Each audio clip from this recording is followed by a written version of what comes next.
I mean, we pick up that phone and we get traumatized from that moment Yeah. on.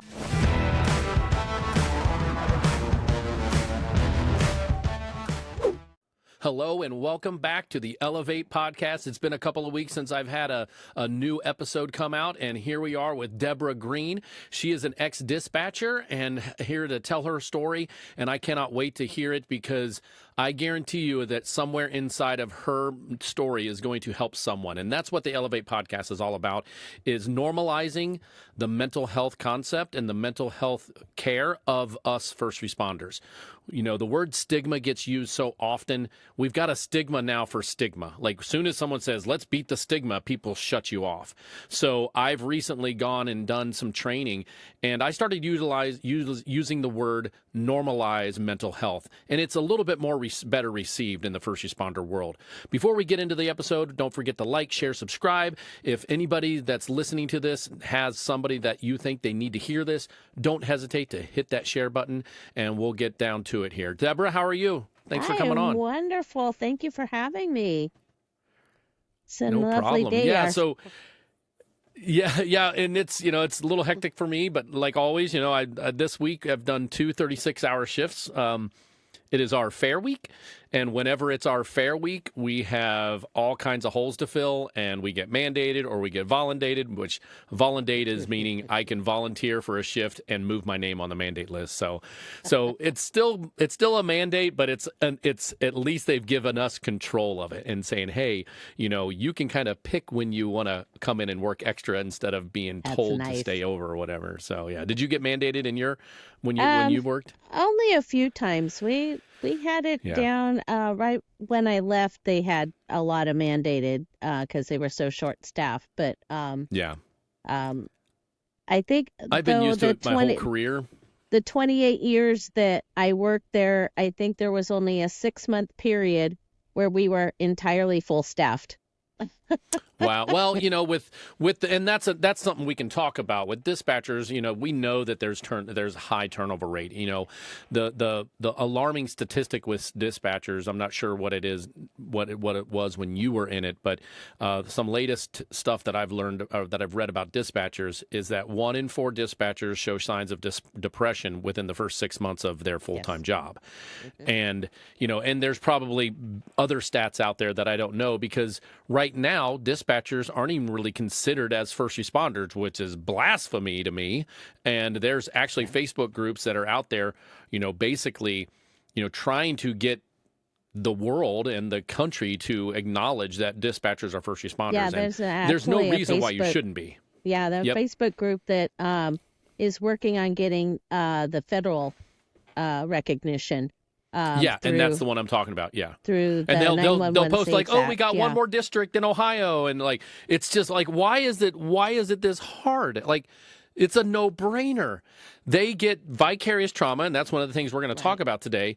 That is sometimes worse than the real trauma, because at least when you're there dealing with a critical incident, you're physically doing something. And I know dispatchers do stuff. They give instructions over the phone, but they just don't have that closure like we do. Right. When we're on scene and we do something, we see a change or we see a heartbeat come back after we're pumping on someone's chest. We're like, oh, we're making a difference. If I give somebody a breathing treatment and their saturations go back up, I'm like, I'm making a difference. Instant gratification. Dispatchers, they get left at, I can't breathe, and that's it. And they don't get follow-up. Right. And then you're on to the next one, which could be CPR, which could be, the 3-year-old playing on the phone, which could be an alarm. We don't have that chance to decompress a call like those guys on the street have. Yeah, exactly. Even in the busier departments, there is limited time to decompress, but there's always time when you're, getting in the truck and heading back to the station, and you may get another call on the way back to the station, busy departments, but there's something, you give report to the, you finally hand off the decision, to the hospital, and, it's different. I've never been a dispatcher. I've talked to a few dispatchers, and just, even their training. The one dispatcher I talked to that works with us, who is now an EMT, he told me about the training that they got. And basically the training was to listen to horrific calls. Yes. And basically just hear how they dealt with it. So that's vicarious trauma in your call, like in your training. Oh, yeah. Like you're getting, because one of the things that he said that they listened to one of the school shootings for their training. Like, who would want to hear that? I mean, it sucks for anybody to deal with that in the moment, but who would want to relive that? Or, I mean, I guess you still need to train. I get that. But the problem is, and I want you to speak on this if you can, just like us and in the EMS field, in the fire field, in the police field, in the corrections industry, we don't get any pre-training. We don't get any training on how to deal with the post, the post fallout. We don't get that mental health training for ourselves. Well, there may be some stuff that's sprinkling now in, but I'm almost in this for 30 years, and I never had it. I went through 2 different medical types of training. I was a respiratory therapist and I'm a paramedic. So I went through 2 different schools, and neither one of them talked about my mental health during the education process. No, they so don't. did they put that in with your dispatchers? Are they trying to? What's your new, because you're retired, right? Right. So in 2015, I was sent to a CISM school, critical incident stress management. Yep. Which was, let me tell you what, that was the best place that I have ever gone. I met some really great people, but it's so slow, to get people in, to get this training, and that's where you get your peer support people and things like that. And I have to say, in the last 10 years, it's really come leaps and bounds from where it was when I started in 1990. That's good. When I was a military police, it was suck it up, come back tomorrow, and when I was in training at my first agency, it was suck it up, come back tomorrow. Nobody cared that there was things happening to us that we actually genuinely needed help for. It was, if you can't handle it, you don't deserve to be here. And yeah, and that's just the old school thought process. I know for a fact that's still a lot of people's thoughts is if you can't handle the heat, get out of the kitchen, And one of the things that I always talk about is people, well, you trained for this. Well, no, actually, anybody that's been in this industry for more than 5 years, they didn't train for this. They didn't train for after the call. They didn't train for the vicarious trauma. They didn't train for, the family trauma that is from being away from home for so long. They didn't train for the fact that you're missing holidays and missing birthdays and events. They didn't train for that stuff. They didn't train for the financial strain because we don't get paid shit, and, exactly. I got really good benefits. Like literally, I mean, I could make more money doing a respiratory therapy job. I could find one that pays me easily $20 more an hour, but they can't touch my insurance.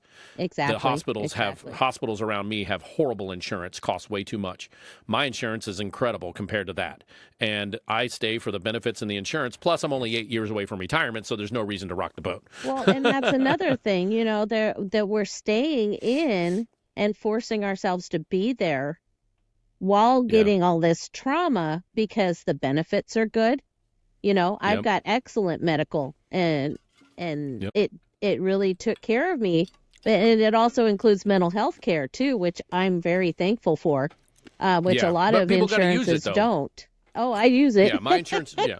Oh no, I've used mine as well. I use mine as well. But the little carrot on the end of the stick for the retirement, and like in California, we get 2% of our pay for so how many years we've worked, and we get 2% for each year we've worked.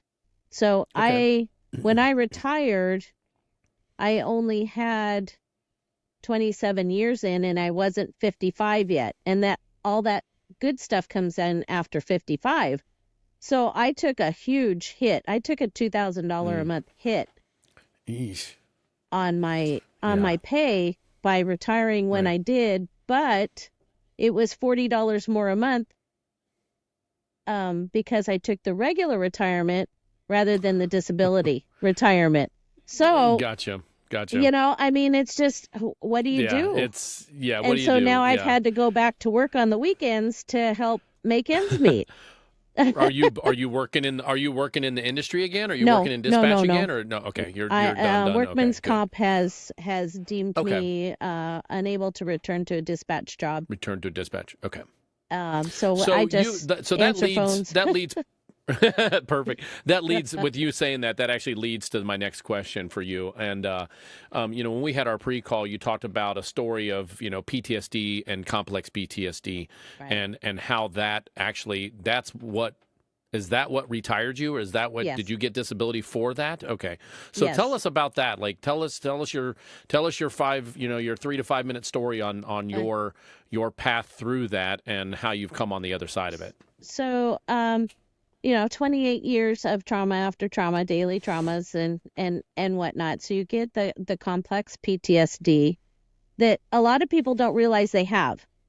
Explain that real quick. You probably know it really well. I've heard of it before. I've had another guest that talks about it, but you can just in a nutshell explain complex PTSD compared to PTSD. So complex PTSD is just years and years of trauma, and the stacking, and it can be a lot of people that have had childhood abuse. Mm-hmm. And that type of thing where it's just trauma for years and years and years, and that stacks as well. So you have this, and you're growing up, you're living your life and not realizing that you have this until that one event. Yeah. And that's and so my one event, it's like us, right. So you have that one event, which mine was October 23rd, 2019. And it was an officer-involved shooting where my deputy died. And that's devastating to hear right now, so. And so that was the straw that broke the camel's back. And I lasted a year before I had a wonderful supervisor just say, nope, you're done. You're done. We've got to get you onto Workman's Thank God comp. for those. And I was actually the first supervisors. Yeah, I was actually the first dispatcher with that agency to go through the Workman's comp system for mental health. Wow. Well, that's significant in itself too. So, because that's, and we have a long way to go as a country when it comes to mental health. We talk about a lot of the stuff that happens right now that are heinous, and you're like, it's not a blank problem or a gun problem, it's a mental health problem. And there could be some better things on both sides of the fence. We definitely know there could be better mental health care. That's for sure. And that's not, I'm not here to debate between the two things, but when it comes to that we are starting to make waves because of COVID and the mental health issues that COVID just implemented into our lives, I didn't skip a beat because I was a first responder and I was a handyman, and everybody needed doors on their wanted new stuff. Yeah, well, they wanted new stuff. They were stuck at home and realized their houses were trash. well, not just that. They needed a place where they could go work. They needed an office inside their home, and I think I put 6 French doors in during COVID. Wow. Because closed off people's living rooms and built walls for them and made a dining room into their office, and I did that. So I never skipped a beat. My wife never skipped a beat. She's a nurse. My son didn't skip a beat. He was just finishing up high school, getting ready to start college at the beginning of that, and he went and got a job that was a what do they call it? Critical job. He worked at Costco, so he was an essential worker. Essential workers, yes. The three of us didn't skip a beat. Didn't even blink. Oh yeah, my husband and I either. We were still working. Yep, exactly. But my daughter, she was a freshman in high school, and all of a sudden I look at my wife, and it's 3 months in, and I'm like, oh my God, Camden hasn't been out of the house for 3 months. Oh my gosh. Well, yeah, and I can't even imagine, and she's in college now. I don't know how it affected that grouping, that freshman grouping. I know how it affected the seniors, because my son was a senior, and he went through his whole freshman year with COVID shutdown of his university. Right. It was horrible. He hated it. Yeah. He wanted to quit and even after the first semester. Since my trauma happened in 2019, so October, so I'm going through 6 months, and at the worst part of my processing, I don't know, after that was COVID. And so you're sticking this person. Yeah, that was 19. Yeah. Yeah, so you're sticking this person shit. that's having issues into a box on her days off. Into a box and say you can't, You can't go anywhere. And before then, my husband and I would take off on the weekends and we would go do things, and I would go see my grandkids. And you'd have some respite, yeah. Exactly. So it was easier to deal with. But then you take this person and these people that have gone through this trauma, and you're sticking them in a box and unable to do anything on their days off. And that didn't help at all. And so that just one of the things that you mentioned in this, and I like to keep, we can go down the path of many different stories, I guarantee it. But one of the things that you mentioned that I feel is what a lot of us first responders are missing is you mentioned the childhood trauma. Yes. And there is something out there, and people have heard me talk about it on my podcast before, and I'm starting to bring it up in normal conversations because there's a lot of people that don't know what the ACEs score is. Right. So the ACEs score is that adverse childhood encounters, and it's a score, it's a standardized test that was created in the mid-90s, and it is something that can determine how likely you are to be, one, more suicidal, two, more prone to later life trauma, more prone to smoking, alcoholism, more prone to heart disease, diabetes, major health, obesity. So what they found in that study was the higher your ACEs score, 1 through 10, the exponentially each one you go, you're a more risk factor for all of that stuff. Right. And it made so much sense when you said that, that sometimes we, as first responders, we have a reaction to something. We don't know why. But then we unpack it and we find out that, oh, wait a second, something happened to me in my childhood. It doesn't need to always be the sexual abuse. I mean, yes, that's part of the ACEs score, physical abuse, mental abuse, neglect, it was your dad, was a family member in prison, was there a substance abuse in the home? Like there's 10 different questions. It's not all about like the worst thing. The worst things are in there, but it's not all about the worst. Yeah. So I'm a 6. So anything above 4 is whistles and bells, right? Like you have to like anything above 4, you have issues, or you can have issues. And I'm a 6, and it's one of those things where one of the speakers that we talked to one time that came and did a symposium, they do a huge retreat, a 72-hour retreat that's very intense, and every single person they intake has to go through the ACEs system and figure out what their score is. The average ACEs score of an incarcerated person in jail is 7, and what they've found out through the 2,800 people they put through their system over the last few years is that the average number of military and first responders is 7. So we have the same average scores as first responders. Criminals. And that's before you got to remember the ACEs score is everything up to 18, 0 to 18. And it's nothing that happened to you in your career. So when you're an ACEs score of a 7 and there's only 3 more to go and you've got them all, you've got some unpacked baggage that you may have to deal with later in life, and it could be like mine was a blindside. Yeah. I didn't realize until many years later why carbon monoxide affected me so much when I went on a couple of death carbon and very ill people carbon monoxide. One was I knew the family on one of them, and the whole family died.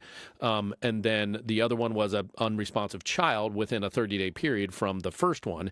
But come to find out, fast forward 5 years after my blind side, I raised my hand, I went and got help. I had no qualms with that. I'm like, I don't feel right, I need help. Things are just not right. I didn't feel suicidal, but it wasn't myself. And 5 years later, I learned about the ACEs score, and then it hit me. Oh my gosh, that's right. When I was in Cub Scouts, 9 years old, 8 years old, one of our Cub Scout kids, who was the life of the party, he was always the fun one, right? He almost died and became physically and mentally handicapped from carbon monoxide.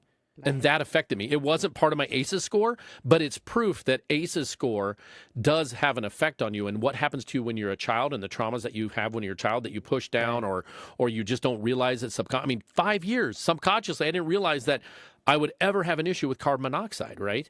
And here I was blindsided with this wonky feeling in me, and come to find out many years later, I find out that, oh, wait a second, I did have that trauma when I was a child. So it's very important, us as first responders, that we grasp the concept of the ACEs score, not just the ACEs score, but like I said, that trauma of one of my friends almost dying from carbon monoxide and becoming physically and mentally handicapped. I mean, like drool, like didn't know our names, nothing, like severe brain injury, right?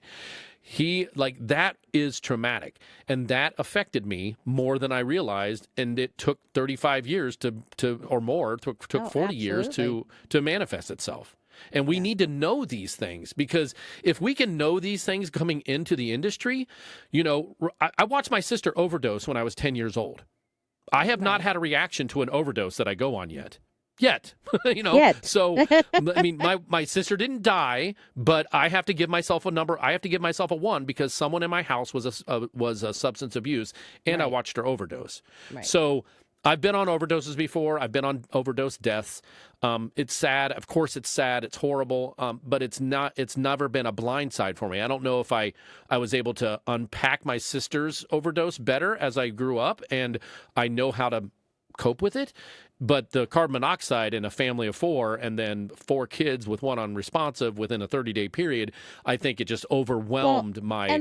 And that's where it comes from is just being blindsided. It's stuff that we're not realizing that affected us when we were kids, teenagers, young in our careers, that down the line is going to be what breaks us.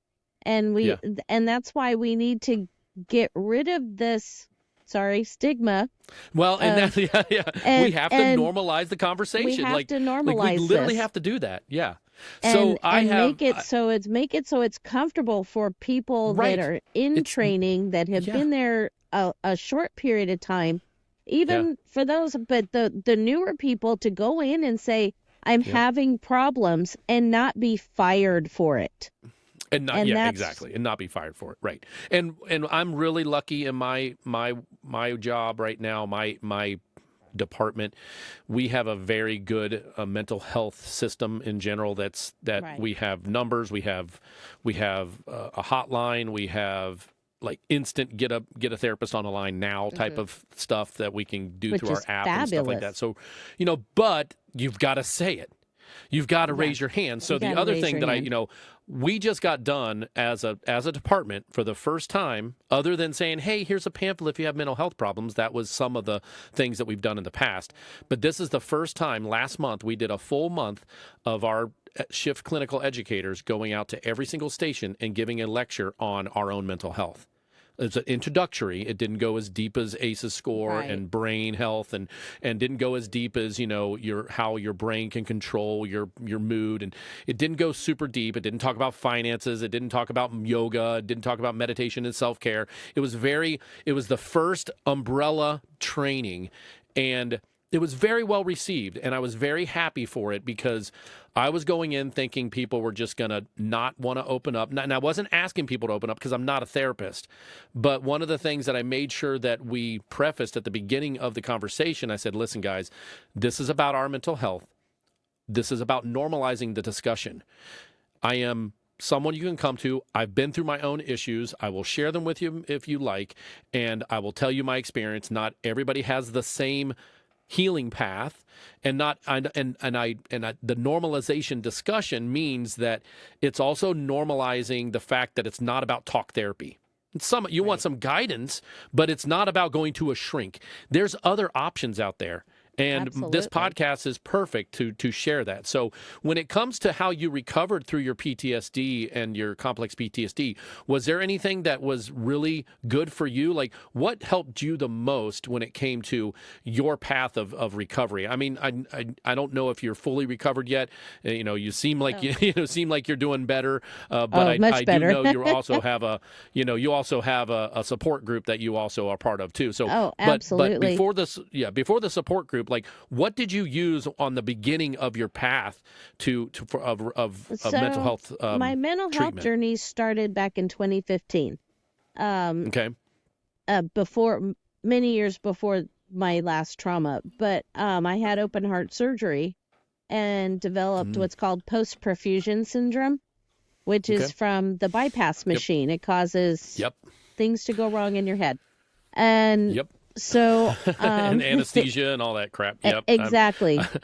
Respiratory therapist. I was part of many surgeries. So. Yeah, so I had an aortic valve replacement, and so then I went back to work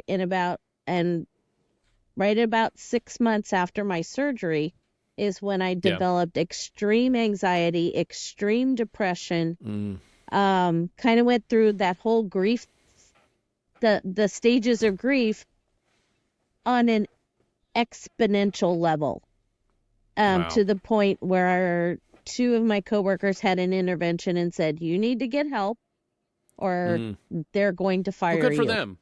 And I was so thankful. Fire you for not fire you for mental health. Fire you for what was going on. Your crankiness, your irritability, exactly. And it was affecting my job. And so my coworker said, you need to get help, and I did.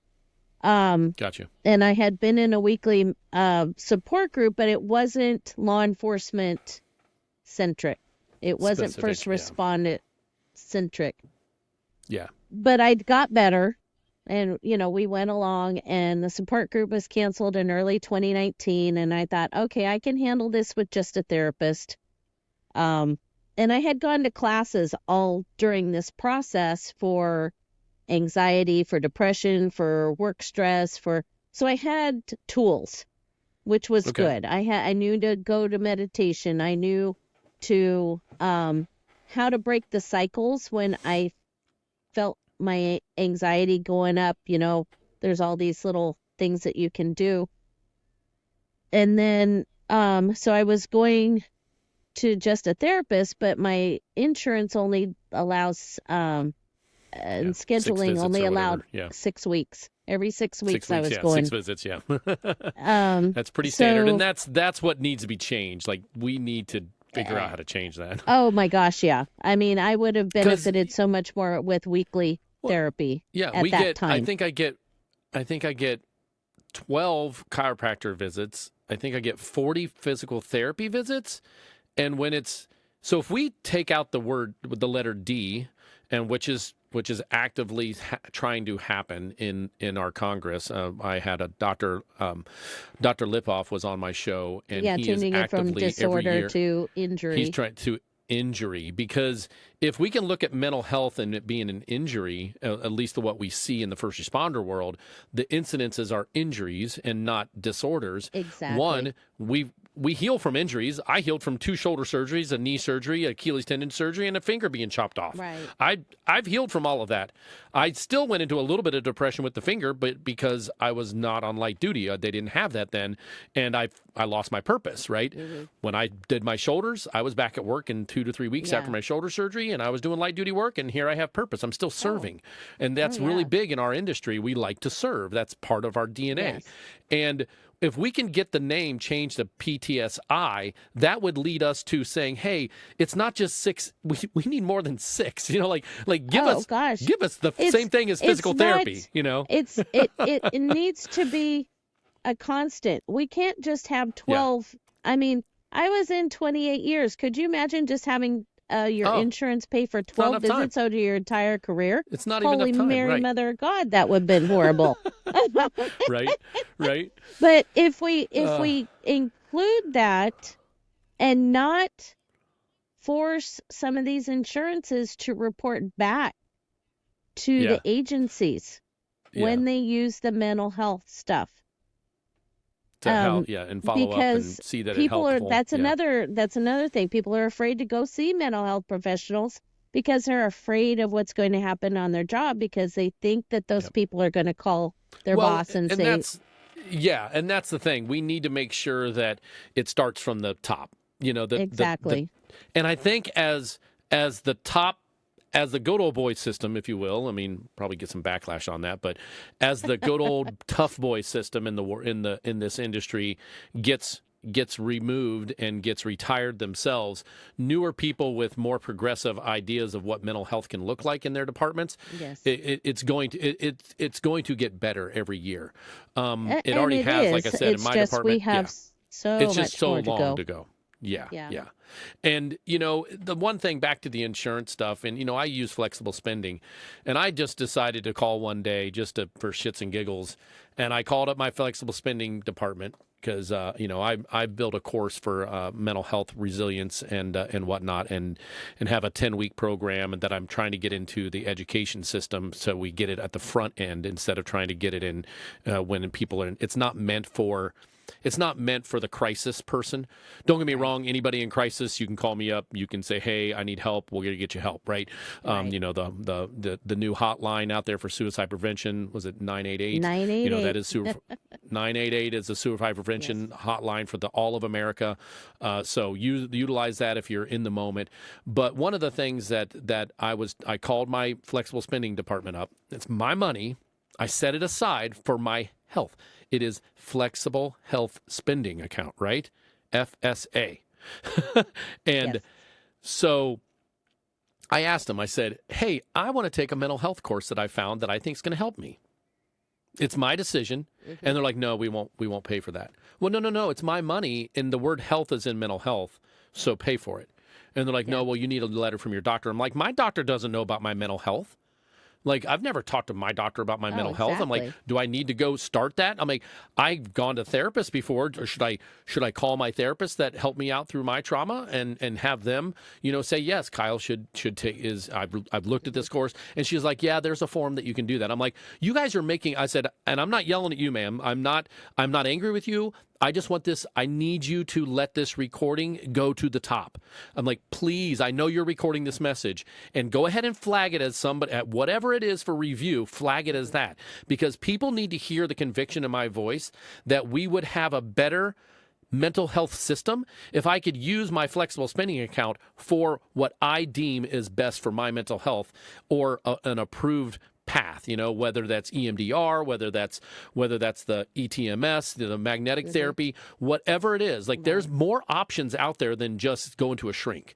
And we need to be able to have that option to utilize that, because I think so often people swallow up their mental health issues because they're like, well, I don't want to go to traditional help. I don't want that. I don't do good when I talk to people or what have you. We need to give people options, right. And that's when I was sent to EAP, I looked at how many I was allowed, and I'm going, are you kidding me? Only 3?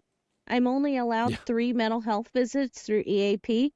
Luckily, as I said, I have Kaiser Permanente out here on the West Coast.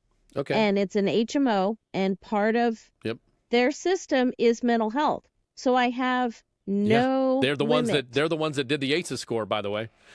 Are they? Permanente. Yep, they were the ones that did the study for 17,000 people. Yeah. So they have no limit to what you can do, and they do so many. A lot of these classes that I've taken is through Kaiser, and that's awesome. I have to admit that I've been lucky. As far as that's concerned.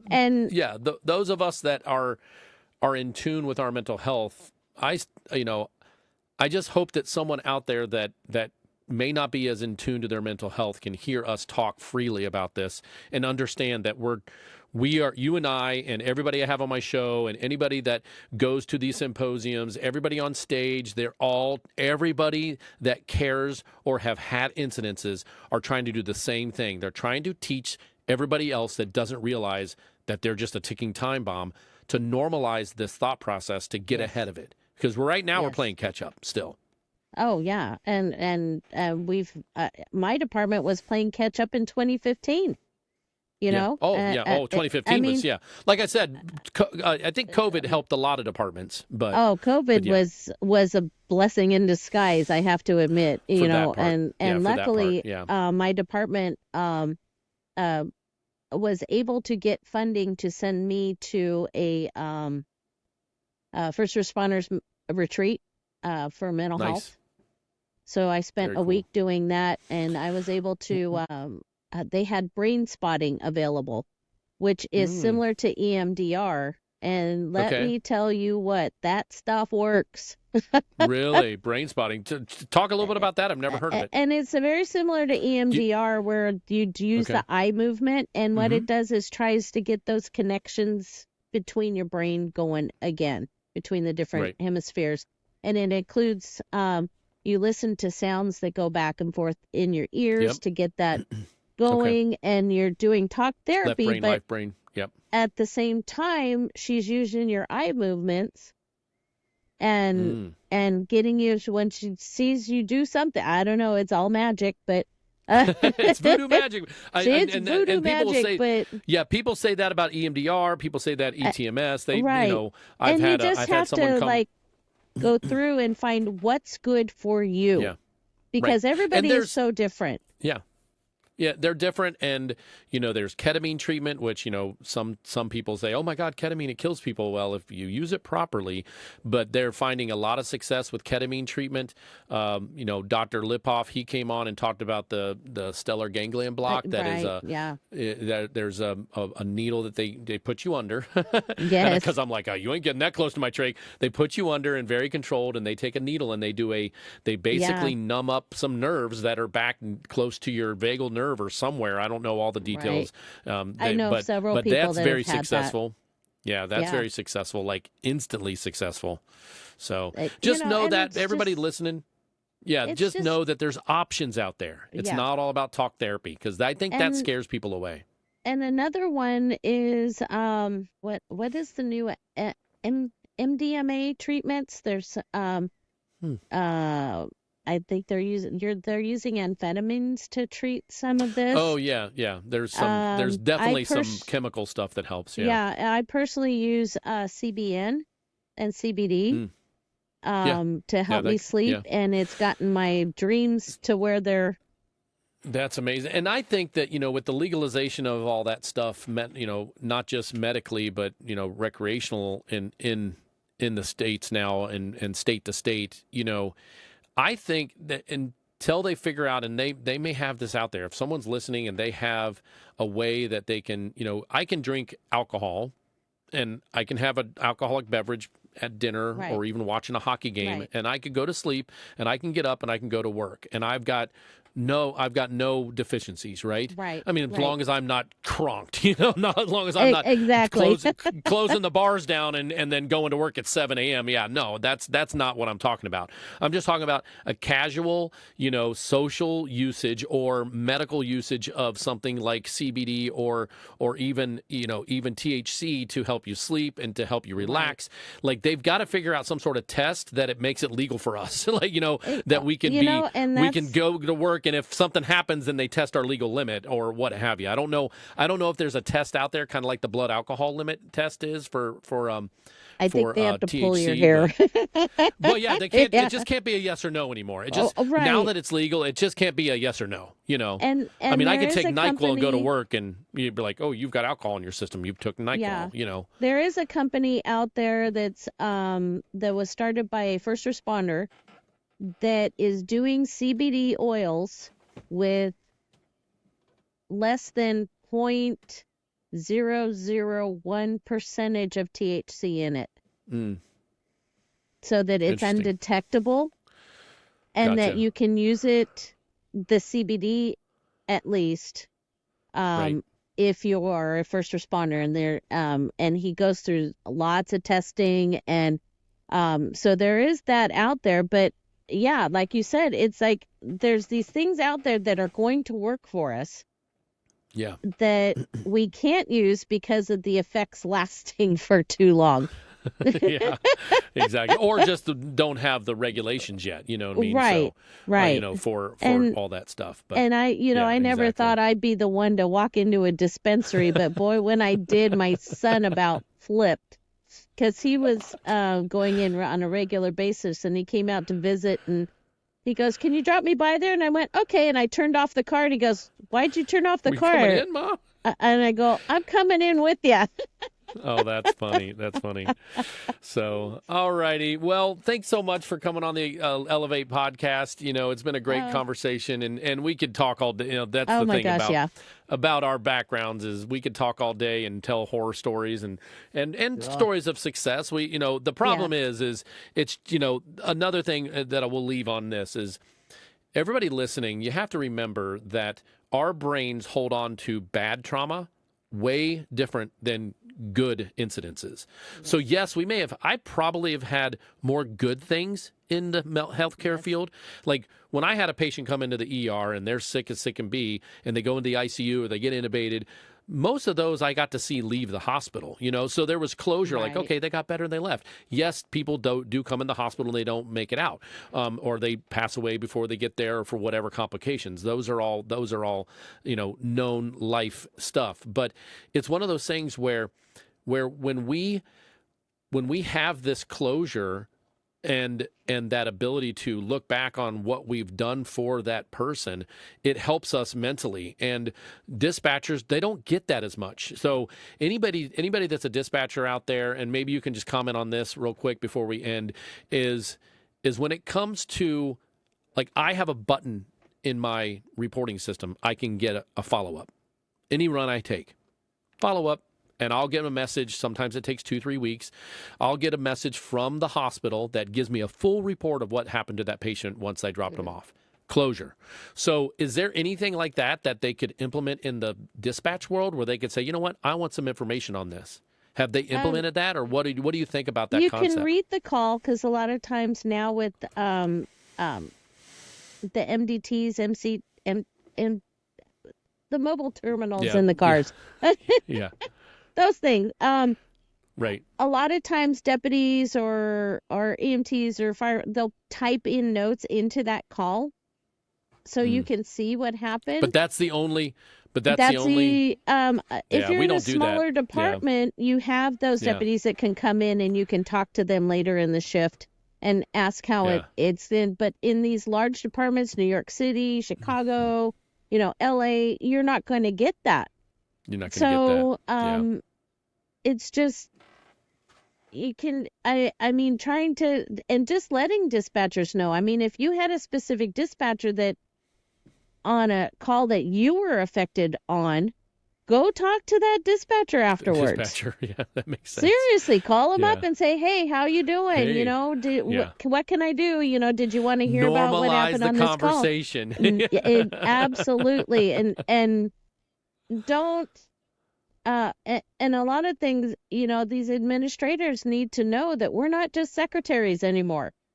We are. Right. Oh, for sure. Yeah. And you're first responders, straight up. We are. Yeah. We pick up that phone and we get traumatized from that moment on. Yeah, and you have to stay calm. Like the dispatchers have to stay calm in the moment. They have to calm people down on the other end of the line. I mean, it's no joke. I mean, I've never been a dispatcher. I don't know if I'd ever want to be a dispatcher, but it's one of those things where, I've had people call me up, like friends and friends of friends, and be like, hey, blah, blah, blah, blah, blah. This is just what's happening to my dad. And I'm like, yeah, you need to call the squad. Exactly. He fell down the steps and he's 78 years old. And did he lose consciousness? They're like, well, I don't know. And I'm like, well, I know you need to call 911. How about that? Right. And they're like, really? He's talking to me. I'm like, he's 78 years old. He fell down the stairs. He could have a head bleed. Call 911, please. My mom would call me. When my dad went towards the end of my dad's life, he had to go to the hospital, and she'd call me, and I'm going, okay, this is when I have to sit the whole family down and say, stop calling me first. Stop. You got to call 911 and then call me. Yeah. Then call me. Yeah, exactly. All right, with that note, call 911 whenever, they can always sign you off if it's not medically emergency. So exactly. Call the police before posting on Facebook. There you go, everyone. There you go. All right, Deborah, thanks so much for coming on the Elevate podcast. I really appreciate your time. Me. And this is helpful too for, someone who is actively still in the career, your post-career. It's nice to hear that you're doing well on the backside of it. You still keep your mental health as a priority, and that's good to know. And the podcast, the Elevate podcast, is just for that. I want every first responder in the world to listen to this podcast so they can hear options. They can hear people talk about it in a normal way. They realize that it's not a badge of dishonor. It's a badge of honor if you can say, hey, listen, I'm strong enough to deal with the stuff that's coming in, and I can deal with it. So just know that all of the systems are out there for a reason, and to utilize them. And if you're part of a department that doesn't want to utilize them, get a hold of your insurance company, call a friend, reach out to the 988, whatever it is, make it a priority to normalize it inside yourself. And because I'm telling you, some of the toughest people I've ever met in my life have had PTSD through EMT stuff, or through firefighter stuff, or for police stuff, and through military stuff, and they are advocates now. I mean, Travis Hale, he came and talked to us. He's an amazing individual. He was a veteran, firefighter, police officer, and large ACEs score, by the way. and he is now if you ever met this guy, you're like, oh my God, I wouldn't want to meet him in a dark alley or cross him, because he's just a specimen. And he was brought to his knees and crumbling mentally at one point in time in his life, and he's made it for better, and now he goes out and speaks about it publicly throughout the nation. And if people that are that tough can actually stand up and say, hey, listen, I had a problem, I want to make sure that you don't have a problem, we all can say that to ourselves, and let's get off our high horses and think that we can't be affected by this stuff, because we can. Absolutely. And if anybody wants to reach out to me, I'm on LinkedIn, I'm on Instagram, I have a TikTok, and there's something else. What is there? Oh, and I'm on X. Okay. So awesome. Well, thanks so much for that. Yeah. Yep. So, all right. Please thanks feel so free much to reach out, and thank you very much for having me on. This was great. Anytime. So glad to have you on. I appreciate it. Like I said, I don't have enough dispatchers that come on, and I've had 2 now. So I because dispatchers, they're unfortunately the redheaded stepchild of the first responder world, and I want to try to start normalizing that too. So absolutely. All right, Deborah. Thanks so much. Don't forget to subscribe, like, and share this episode with everybody. Thank you guys so much for tuning in and taking a listen. Take care. Thank you for listening to Ignition Path, fueling the entrepreneurial fire.